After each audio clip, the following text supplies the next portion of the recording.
Welcome aboard to the Ultimate Leg Raise Guide. Right now I'll be talking about beginner, intermediate, and up variations to take your core training to the next level, along with techniques, so let's get into it.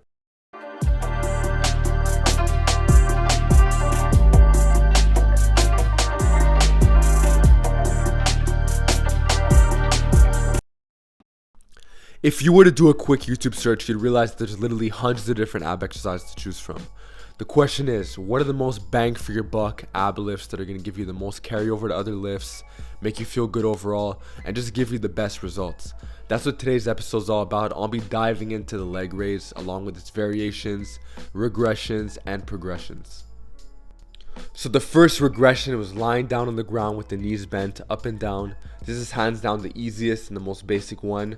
Once you get more fluent at that, you could start having the legs straight, and then you could take it up a notch with the bench. So you could put a flat bench on cinder blocks in your gym, find a way to elevate it in a safe way, and then you could take it up a notch to the next variation. So as a general rule of thumb, the more vertical your torso is relative to the ground, the harder it's going to be. So we start off with the back flat on the ground, and then we have the back at around 15 degrees or so.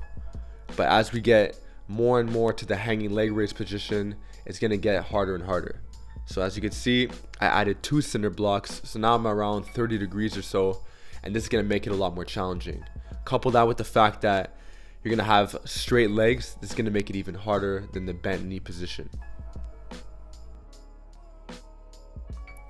So one of my favorite ways to make leg raises a lot more challenging is to have ankle weights into the mix, because it's very specific and it puts weight on the outer extremity of the body, which is going to make the lift a lot harder. These ankle weights go to around 15 to 20 pounds per foot, so it makes the lift a lot more challenging. And also what I like about the lying variation is that you don't shrug as much, you keep it more controlled, there's less swinging, and I'm going to get into that in a moment. So when it comes to the leg raise done on the parallel bars, there's a lot of ways to butcher this exercise, so I'm going to go over the technique. So first and foremost, the biggest mistake on leg raises is using excessive momentum to get the weight up. So you're just going to use a lot of hip flexors and very little abs when executing your leg raises in this fashion. Secondly, we got a lot of shrugging. This isn't optimal for abs. And then you got hyperextending at the bottom. So you obviously don't want this. You're just going to feel a lot of low back with very little abs as well. Now when it comes to actual hanging leg raise variation, you can put a block between your thighs. It's completely optional. I do it myself.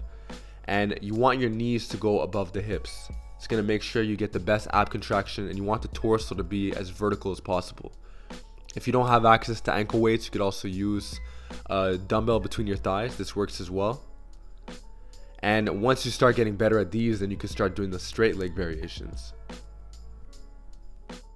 Now, if you're trying to add some variability into your training, you want some variation, you want to have some alternating lifts in your program, you could also apply this to ab training as well by having the alternating leg raise. So train both sides of the ab wall independently within the same set.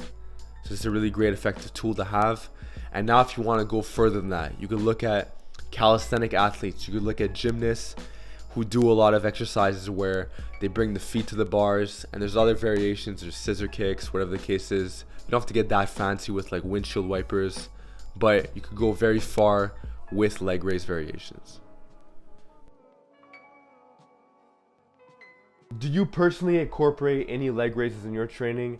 If not, give these a shot and let me know how it goes.